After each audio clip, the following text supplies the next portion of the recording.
Yo, what's up mga kaharot? Welcome po sa aking channel. Mega love shoutout po sa ating lahat at sa aking mga subscriber at sa mga magsusubscribe pa sa araw na ito ay ang aking ipakikitang video ay tungkol sa aking ginawang floor slab. Amin pong bubuhusan na. Gabi na po pala. At night shift po tayo ngayon at ipakikita ko sa inyo kung paano namin binuhusan ang aming floor slab. Tara guys!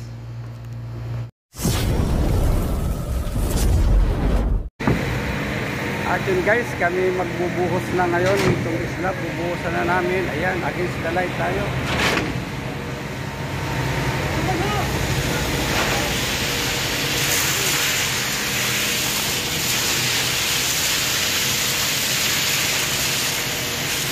Bubuhusan na natin ang ating slab. Ayan po. At tapos na ang laban ng boxing.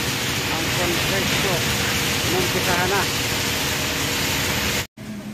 At kami nga po ay gumamit dito ng concrete pump dahil malayo, kaya ginamitan namin ng concrete pump. At syempre ang ating concrete vibrator ay nandyan lagi. Kailangan natin yan sa ating pagbubuhos para ma-shrink na mabuti ang ating simento. At yan po ay makakatulong sa hindi magkaroon ng crack ang ating simento pagka maganda ang pagkaka-vibrate. Kahit po yan ay floor slab at nasa grid, kailangan po natin i-vibrator yan. Yan po, at siyempre naghahanda ang ating mga mason at ng kanilang mga gamit para sa pagpipinis yan. Tuloy po tayo sa ating panunood mga kahardo. At yun nga, nakapisto ang ating concrete pump sa kalsada.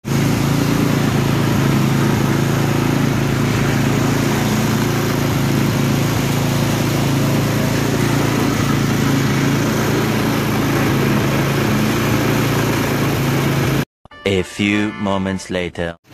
At yan nga po ang ating nabuhusan. Ayan, na kumpleto na yan, na-label yan, pero hindi pa natin na-trowel. Hindi ko na po naipakita sa inyo kanina dahil tayo po ay nandun sa loob. Ayan po, at yan po hinihintay na lang natin tumigas ng konti para gamitan natin ng trowel or helicopter. Kasi finish po yan, ipipinis po natin yan. At yan ay helicopter ng ating mga tao maya-maya. Kaya lang, hindi pa ngayon dahil kailangan pa natin patuyuin ng konti. Hindi pwedeng basa i-concrete trowel yan. Kailangan medyo matigas na para hindi magbako-bako paglilibel ng ating concrete trowel. Ayan po mga kahardot, at tuloy po ulit tayo sa ating panunood.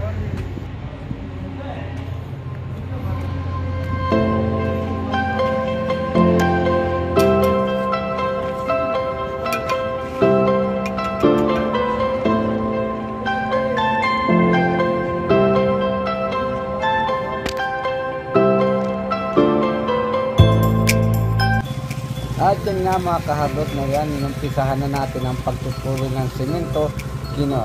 Kaya kung mapapansin nyo, mabagal pa ang ikot ng ating helicopter. Ayun, tingnan nyo po kasi po, yung kaganyan, kailangan mo lang i-level ang ibabaw para maganda ang pagkakapinis at maiwasan ang bako-bako. Kaya natin ginagamitan agad ng trowel. Pero pagka medyo matigas ng konti ang semento, ayan, mabilis na po ang ikot niyan.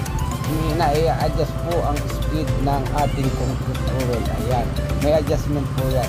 Pagka inuulit ko nga, pagka medyo matigas, bibilis na ng takbo. Ngayon medyo mabagal-bagal pa dahil pinapantay niya ang ating simento. Ayan, ganyan po ang purpose po ng ating trowel para sa magandang finishing ng ating flooring.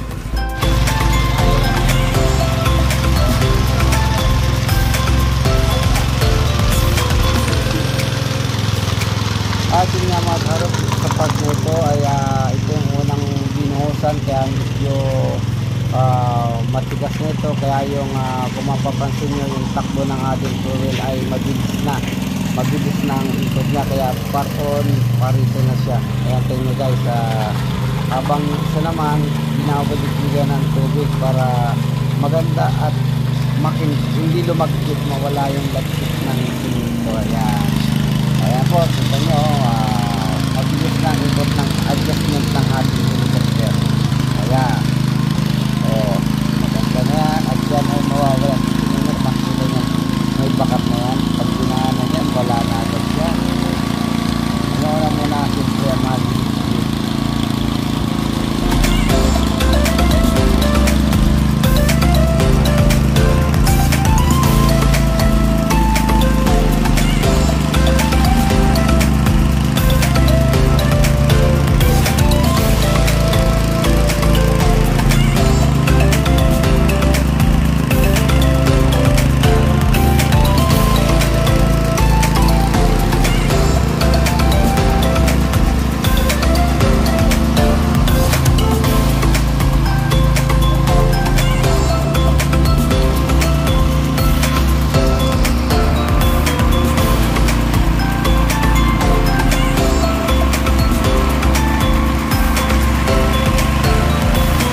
kahabot, tingnan nyo, mabilis na at yan po ay final na yan, final na isa uling padaan dyan at okay na yung area na yan.